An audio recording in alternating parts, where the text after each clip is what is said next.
Good morning. Today is June 20th, and you're listening to the greatest love story taken from Jeremiah chapter 31 and verse 3, where God said, I have loved thee with an everlasting love. I would like to take just a moment and thank each and every one of you for listening today, and also to Miss Golden, who is a classmate of Dad. She lives in Montgomery, and she called my brother Kerry this past Sunday afternoon, expressing how much that she enjoys our program. And so I would like to thank her for her very kind words. Thank you so very much. Today is Father's Day, and I'd like for us to talk a little bit about the background about Father's Day. Going back to 1908, there was a church in West Virginia that wanted to honor 362 men that had died the previous year in a coal mine explosion. And so this was a one and only time deal to honor the fathers. However, there was a young lady by the name of Sonora Smart Dodd, and she wanted to make this a national holiday. And so she set about doing just that.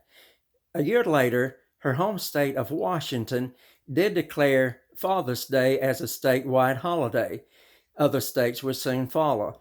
And then by 1972, President Richard Nixon did sign into law honoring Father's Day as a national holiday.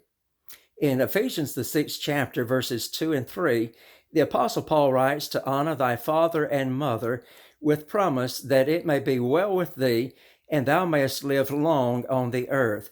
He was repeating one of the 10 commandments that we are to honor our parents, our moms and our dads. And so we need to honor them and to listen to their counsel and not to be very wild and to follow the crowd and get ourselves into all kinds of mischief and trouble. But our moms and our dads, they want the very best for us. And think about the words of Joshua in Joshua, the 24th chapter and verse 15. Joshua was a military leader, had a very genius mind, and he was also the successor to Moses. Now, in Joshua, the 24th chapter and verse 15, he challenges the people of Israel. He says, choose you this day whom you will serve, whether the gods which your father served on the other side of the flood, or the gods of the Amorites in whose land ye dwell. But as for me and my house, we will serve the Lord. Joshua had such great strength, not only as a military leader, but also as a father within his home. Now, fathers will provide for their families. They work very, very hard, very diligent. You may see them arise very early as they get dressed for work, and then as they provide for their family.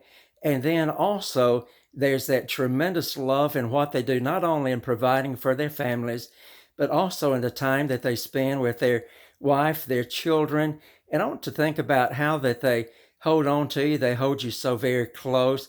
They seem to make everything all right whenever it feels like the world is closing in on us, but we can turn to our fathers and find such love and such comfort. You may even find yourself trying to put your feet in their tracks and to follow them wherever they go. But fathers have a special bond with their children. And then also in Luke, the 15th chapter, Jesus talks about the prodigal son. There were 2 brothers, and the younger brother goes to his father and asks for his inheritance. He goes into a far country. He spends it with riotous living, and then when everything is gone, he is left alone. And so then he gets very hungry. He doesn't have any money. He doesn't have anything. And so he finds a man that hires him to go out and to feed his swine. The prodigal son is so hungry that he would eat whatever the pigs were eating. And so then he finally came to himself, and he thought to himself that I will go home. I will become as one of the hired servants. But as he was a little ways off, his father saw him. He rushes to him. He throws his arms around him. And although the son wanted to be only a hired servant, the father cried out to put a robe on him, a ring on his feet, and shoes on his feet, and kill the fatted calf, and let us eat and be merry. For this my son that was dead is alive again, and was lost and is found. You see the strong bond that the father had for his son. And so it is that we have the strong bond with our fathers. And whenever our world is closing in on us, they have such tremendous love that they wrap that love around us, wanting the very best for us. And so today you honor and cherish your dads. You may even give him gifts or whatever. And then there are those of us whose fathers have gone on before us, but we can still have a happy Heavenly Father's Day and to still honor them and to hold your head up very high. Remember their teaching. Remember that they want you to serve God all the days of your life. And I want to challenge even our young people today. There's so much evil and wickedness in the world, but I want you to take that as a challenge to rise above it and then to follow and to seek the counsel of God and to always love Him, to cherish Him, to love your moms, your dads, and to seek their counsel on things. So from one dad to another, I want to wish you a very happy Father's Day. I have an 18-year-old daughter by the name of Anna. She just graduated from high school back in May. And so from one dad to another, happy Father's Day to you.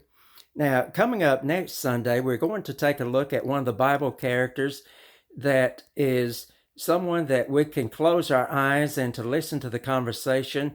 And it's going to be some things that perhaps will be new to you because we're going to take two books of the Bible and we're going to listen and to put it in chronological order. And then 2 weeks from today, we're going to be taking a look at the old-fashioned values and moral standards. And I want to ask each and every one of you to invite others to be tuning in to make this a part of your regular programming each Sunday. And then also continue listening to WACQ throughout the week. And let's have a little bit of balance in our lives.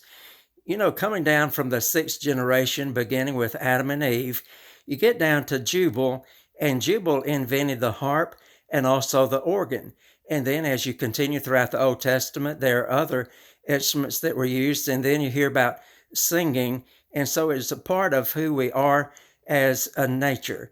And I want you to continue listening to the radio station throughout the week and have a balance in your life. And also I get to keep up with current events from my hometown of Tallahassee. But this is Father's Day. Fathers, enjoy yourselves, and children, enjoy being with your dads. Happy Father's Day. Take care, and until next Sunday, take care, and God bless.